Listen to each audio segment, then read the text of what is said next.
The great deal maker in the back alleys of New York, Trump, continues to save the Russian quasi-empire from global collapse.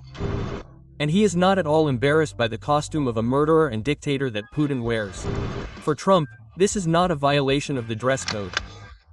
If Putin wore a t-shirt, then the United States would bring down all its might on Russia.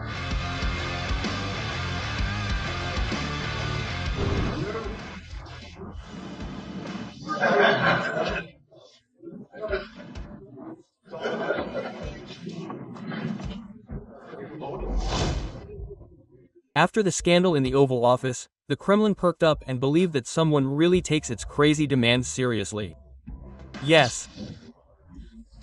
The president or another spokesman for the Russian leadership invites foreign investors to participate in projects on Russian territory. He means, of course, the entire territory of the Russian Federation in full accordance with its constitution. But not even all the ZT patriots share the optimism and desires of a horse in glasses. They are sure that continuing the war at this rate will lead Russia to ruin. We have reduced everything to the fact that we are throwing men for 200,000 a month to the front. Well, unfortunately, I would be glad to be wrong, but, apparently, we are completely unable to take advantage of this situation, the scandal in the Oval Office, and this is very unpleasant. Even Trump's attack on Zelensky does not inspire optimism in the Mama's conquerors. Gherkin generally praised the president of Ukraine, and his associates compared Trump's behavior with the prime Yeltsin. What happened? This scandal, this show, it reminds, or rather resurrects the memory of the benefit concerts of Boris Nikolaevich Yeltsin. Remember how he urinated on the chassis of the plane, having just arrived on an important trip abroad? How he slept through meetings in Shannon in Ireland, how he conducted an orchestra in Germany.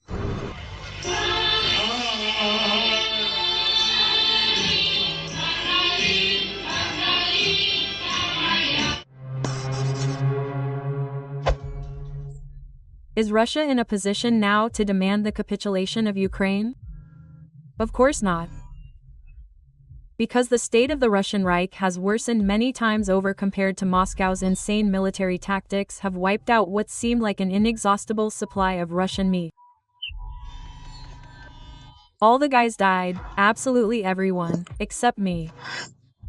I lay in the forest belt for another day under the branches, wounded, with a punctured lung, with a broken arm. On the 20th I went out and walked these 3 kilometers. There are so many of our guys lying there, torn apart and mauled, and no one cares.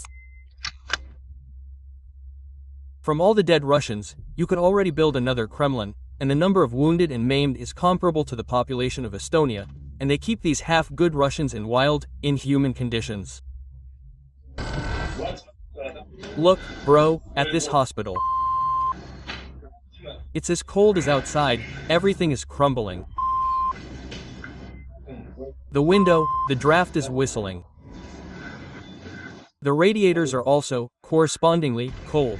I don't know how they haven't fallen asleep on the metal yet. In short, it's not the hospital on the islands that miraculously survived. Well, I'll probably give up here. The attitude towards the wounded is a separate feature of the Russian regime. They are forcibly raked into all the hospitals and sent back to the meat storms on crutches, poles, and even in wheelchairs. Here are the soldiers, all with sticks, some like the wounded, some with arms, some with legs. I'm deaf. The provost also has a stick. Today. Look where we are with such. Yes, disabled people in such a state. Disabled people are forcing us to fight. They are throwing a Kamaz really hard. The 71st Regiment, sending in progress, sick and cross-eyed. Who would like to enjoy it? There are sick and cross-eyed people who can't stand up. In another video you can see how a soldier is literally loaded into a bus in a wheelchair. Apparently, fighters in wheelchairs are considered a mechanized brigade for them. That's it. That's what we are fighting for. That's it. That's how the chief doctors from the Yurtovsky district are sitting, the prosecutor is sitting next to him. They are mocking him. Agree, a state that sends seriously wounded soldiers into battle does not look much like one that wins the war.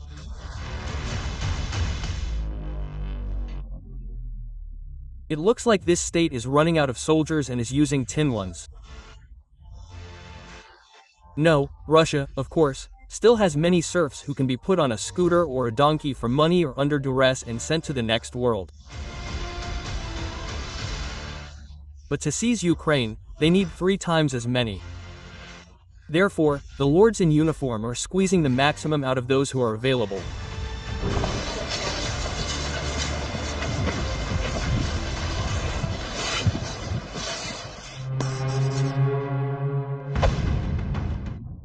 Obviously, the personnel of the Russian army is at the limit of their physical and moral capabilities. The determination and patriotism of the orcs are at zero, and protest sentiments are growing. The other day, an entire company rebelled, refusing to go to the front. We, according to our own legal demands, ask them to give us the go-ahead to talk to investigators so that we can be convicted. That's it. But no one is giving us such an opportunity. That's it. We ask you, who see this video, to send it to all Instagrams, to all the people who exist. Here it is, and we ask, of course, to support us, because we do not want to just die without investigation, without trial, that is, all our colleagues. Nevertheless, you see that we are standing on sticks, on crutches. The orcs are rebelling also because of the terrible technical and material support. Combat donkeys have already become a classic, but this is only the tip of the iceberg. The former Second Army of the world is critically short of heavy equipment. Infantry fighting vehicles are literally molded from Zhiguli. The old Soviet reserves have gone bald, like Lukashenko in the wind. Modern Russian production is not able to cover the needs of the army, and the quality of what is produced drives even ultra-patriots crazy. During one of his broadcasts, Solovyov could not understand why the Russians cannot assemble a normal car. Look at what the front is really fighting on now, right? Here are all these delivery cars. It's, well, really, it's like that Mad Max movie. Old Soviet cars, disassembled, with the doors removed. Here, there, everything. Well, please, well, at least don't call UAZA patriot. Don't vulgarize a good word. What you're doing is terrible. A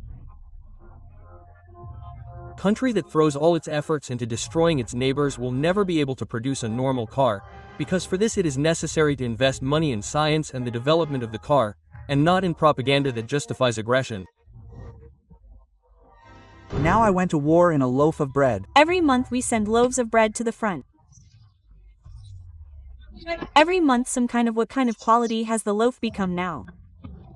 What quality? What? Who are you addressing now? Address the one who produces for the oligarchs. I am addressing you, then. Oligarchs who are engaged in the production of loaves of bread. There are shavings in your boxes. You managed to assemble these machines in such a way that all the gaskets that mean are inside out. Right. But even if Russia made the best loaves of bread in the world, it still would not have had a turning point in the war, because the war has changed. The orcs are fighting, that Ukraine has a huge advantage in drones and RB systems. Any equipment of the occupiers is destroyed even on the approaches to the offensive. Not HIMARS, not Atacamas, not Abrams, but Ukrainian drones have become a real game changer on the battlefield. Advancing with infantry against clouds of drones is very, very difficult. They found a solution in order not to lose the war. They fenced themselves off from us with a wall of drones. Yeah. And now most of the military even get wounded, some are killed, but do not even see the enemy. Not us them, not them us. 20 kilometers to the line of combat contact. Well, you can't just drive up like that anymore. 15 to 20 kilometers people, and by the way, more people walk, so they carry everything on themselves. Here. And the wounded are carried out. And Russia, despite trillion-dollar military budgets, cannot supply the army with normal RAP and drones. Our commanders, of course, are great. We are moving forward, but at what cost? It is possible to save the lives of the guys just by giving them rap. Or do we have no rap in the country? I just don't understand. We almost show on every iron how great we are, and what kind of rap we created. Yes, our rap is the best there. Ogonki, battalion commanders, some goshki. Try to understand how many names there are for this rap, but the guys don't have it, and the guys say that theirs doesn't work. Well, in the end, it's already possible to create one normal raft, get together as a country. In despair, the orcs even accused China of treason for supplying drone components to Ukraine. That is, the situation for the occupiers is really critical. I was very upset by this celebration of the Chinese New Year. Let's ask ourselves, is it appropriate to celebrate foreign national holidays? Especially so lavishly, when we have, a special military operation going on. But look, most of the drones used by the armed forces of Ukraine are of Chinese origin.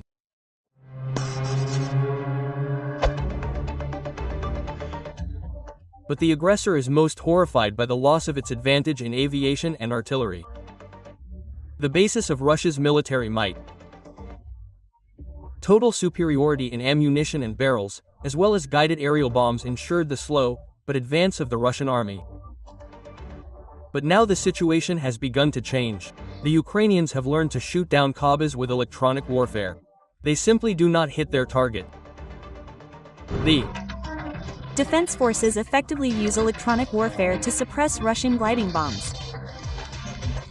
However, the strengthening of Ukrainian RP systems has led to the Kabas losing contact with the Russian GLONASS satellite system, deviating from course and not reaching their target.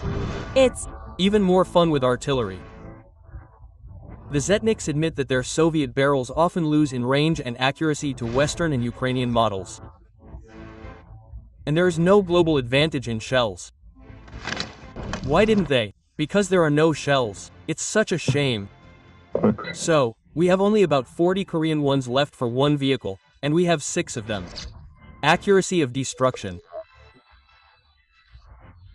Alas, Western systems, offset our advantage in range, again, in Western models. The decrease in the effectiveness of aviation and artillery, naturally, will be compensated by manpower, and with it, as we know, it is also sad to watch, as they say. Point 1. We did not even touch on economic problems, because for this at least 3 separate programs are needed. We are not saying that the Russian army will capitulate and run away tomorrow, but it is closer to this than ever. Russia will definitely not be able to defeat Ukraine on the battlefield. Even the most stubborn Vatniks admit this.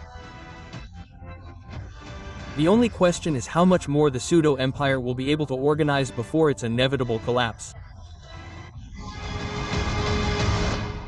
I would like to remind you that this video is created for entertainment purposes and contains elements of satire and irony. All facts and events are presented in a hyperbolized or exaggerated form to convey a comedic or dramatic effect. Our goal is not to mislead, but to highlight humor. Please take it with a smile.